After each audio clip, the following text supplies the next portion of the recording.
Amis de YouTube, amis de la chaîne, bonjour. Je tenais à vous remercier parce que 20 000 ou 22 000 vues en 15 jours, 3 semaines, je suis très content et je vous remercie. Aujourd'hui, je voulais faire quelque chose qui est amusant, c'est les animaux en tant que messagers des dieux.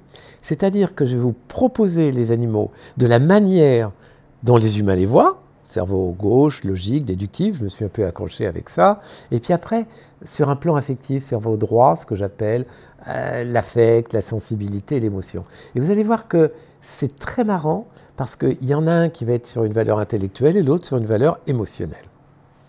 Et je trouve que l'humain va trop dans la valeur intellectuelle, très narcissique peut-être, mais en perdant au détriment des valeurs affectives. Alors, je ne vais pas reprendre mes vidéos parce que j'ai fait des vidéos sur les animaux où je dis que les animaux vous donnent du bonheur avec l'ocytocine, ils diminuent le cortisol, qui est l'hormone bien entendu du stress, qu'ils sont capables de s'orienter d'une manière très étrange, regardez les migrations avec les petits, même en enlevant la ferrite, ils retrouvent, qu'ils sont capables d'avoir une relation avec leur maître infraclinique, et puis surtout qu'ils jouent avec le temps, qu'on les met dans des caissons ascensoriels, ils peuvent prévoir des tas de choses. Donc si vous voulez, les animaux ont des pouvoirs absolument insoupçonnés. Là, je suis donc toujours sur une valeur logique, intellectuelle, etc. Et je continue. Nathan et Emery disent qu'ils innovent, ils ont de la mémoire, ils ont de l'intelligence, ils planifient. Les chercheurs de l'INRAE disent que ce sont des êtres sensibles avec des valeurs émotionnelles par rapport aux hormones ou par rapport aux neuropeptides hypothalamiques. On se rend compte qu'ils jouent sur leur maître au niveau à plein pot en quelque sorte. Ce qui est très intéressant au niveau de l'éthologie, c'est qu'on arrive maintenant à mettre les animaux avec un statut de personnalité juridique. Par exemple, en Inde, le dauphin est devenu une personne. En France, il y a des nouvelles lois qui vont permettre de les protéger. Mais le but un peu de cette vidéo, c'est résumé dans Georges Chapotier qui dit « Si l'homme est un loup pour l'homme, c'est pas parce qu'il est un animal, mais au contraire parce qu'il est un homme et qu'il a renié ses capacités émotionnelles au profit d'un développement ultra-intellectuel. » Regardez les gens qui ont le pouvoir. Alors, je vais vous donner des points comme ça. C'est là le cerveau intellectuel. À Chicago, par exemple, on prouve que les rats ont de l'empathie. On le retrouve au niveau hormonal. À Atlanta, on se rend compte que des chiens sont jaloux quand leur maître se rapproche trop affectivement de quelqu'un. À Gwendal, les singes remercient leur maître. On a pu le prouver. À Francfort, Gilles Laurent prouve que les animaux avec des électroencéphalogrammes sophistiqués, prouve qu'il y a sommeil lent paradoxal et qu'ils rêvent comme nous. Au niveau de l'intelligence, c'est très compliqué parce qu'on a tendance à étudier l'intelligence par rapport à nos valeurs. On donne un bâton à un éléphant pour qu'il aille chercher des fruits, mais il a besoin de le sentir avec sa trompe avant. Et on se dit, tiens, il est con. Non, pas du tout. C'est nos valeurs qui priment sur les leurs. Donc on ne peut pas doser son intelligence. La deuxième chose, si vous voulez, c'est qu'on l'a fait avec des primates. On a donné un bâton pour qu'ils aillent chercher des fruits. Ils ne prennent pas le bâton, on s'est rendu compte 15 heures plus tard qu'ils ne pouvaient pas les attraper avec leurs mains. C'est comme par exemple des pieuvres qui vont nous trouver pas très très futés parce qu'on n'est pas capable de jouer avec des pigments sur le mimétisme.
dauphins qui ont un sonar extraordinaire qui se disent les humains ils vont voir l'échographe pour savoir si elle est enceinte ou pas.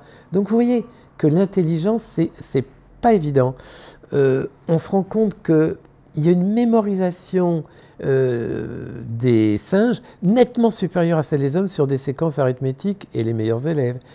On se rend compte que les animaux planifient, les castors qui planifient par exemple des grands barrages. Au niveau mathématique, ils sont capables de compter, l'abeille est capable de conceptualiser la notion de zéro. Au niveau de l'abstraction, ils font, si vous voulez, des chasses, par exemple les meutes, absolument extraordinaires, très techniques quand on les différencie, quand on les observe. Au niveau du vocabulaire, ils ont une syntaxe, ils ont des roulements de notions de phonèmes incroyables qui sont très précises pour eux. On sait qu'ils rêvent maintenant, mais on sait qu'ils rient aussi. On sait qu'ils aiment le sexe pour le plaisir. Au grand dépit de ce que disait Schopenhauer, qui disait que c'était pour reproduire. Ils aiment le beau, les pans. Et regardez les animaux considérés comme les plus intelligents, la pieuvre élabore, elle joue même à la balle. Les cochons mémorisent, ils ont de l'empathie, c'est extraordinaire si on était capable de les observer un peu plus. Les pigeons et les corbeaux jouent avec l'espace-temps. Les vaches ont une curiosité phénoménale avec une composante attentiste très respectueuse.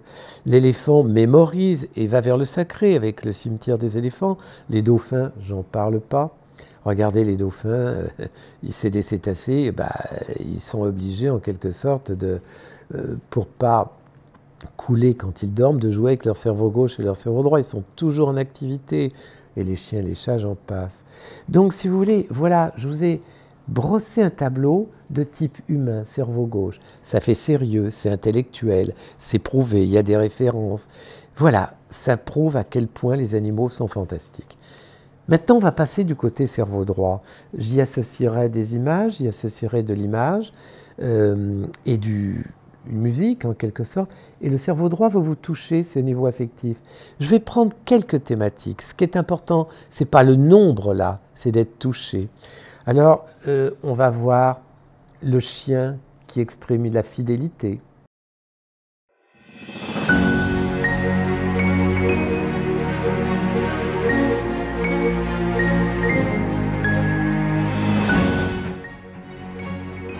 Le chat qui amène l'émotion.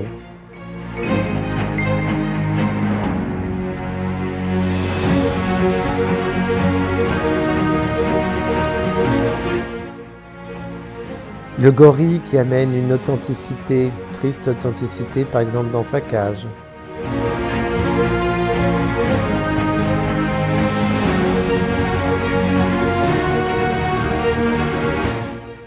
Les animaux sauvages qui amènent de l'admiration spontanée.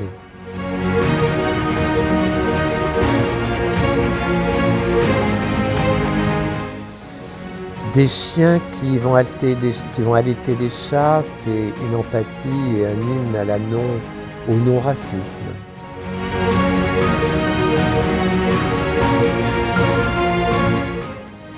La notion de surprise, d'inattendu, d'un regard, d'une biche par exemple.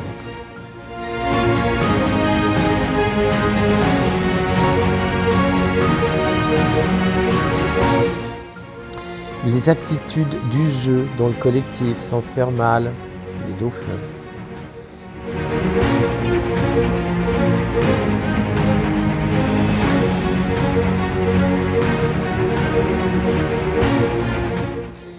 Ce qui est fantastique, c'est que les animaux n'ont pas honte de leurs failles. Et on sait très bien que c'est la faille qui rend humain. Ça, il faudrait que les gens soient capables de le comprendre. Regardez un petit fan, comme il a du mal à marcher.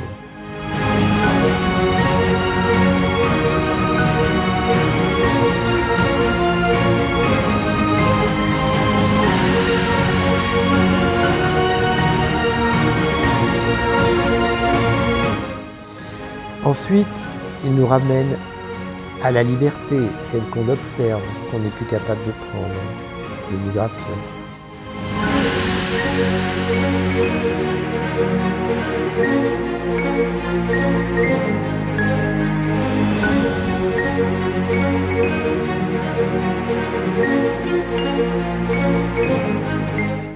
la gratuité avec le chien et son maître.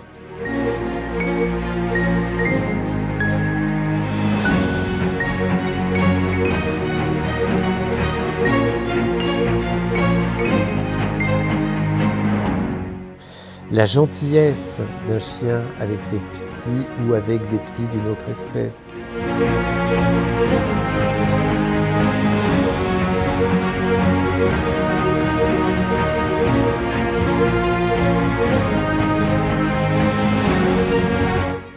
La sincérité d'un chien par rapport à son maître. Alors bien entendu, il y a beaucoup d'animaux domestiques, mais il y a les animaux sauvages, bien entendu. Et là, maintenant que vous avez vu ces images, que vous avez écouté cette musique, et bien vous avez reçu en quelque sorte de l'ocytocine, vous vous sentez touché, et automatiquement vous avez une perte de cortisol qui donne le stress. Donc, pour conclure, simplement, je dirais que, comme Gandhi, on voit la valeur d'une civilisation à la manière dont elle s'occupe de ses animaux, et comme disait Kant, d'être violent et cruel par rapport aux animaux est opposé au devoir de l'homme envers lui-même. Simplement, les animaux messagers des dieux parce qu'ils associent toutes ces valeurs intellectuelles qui sont beaucoup humaines maintenant et toutes les valeurs affectives en même temps.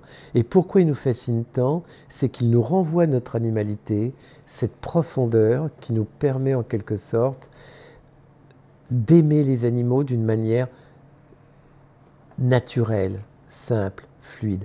Ils ont cette aptitude d'avoir les deux, et si on était capable d'avoir ce mixte, cet équilibre, qui est quand même le secret des dieux en quelque sorte, je pense que ça serait beaucoup plus simple dans la vie plutôt que cette course à l'échalote, d'être toujours dans le plus intellectuel, le plus hors plus, toujours plus, etc., etc., etc.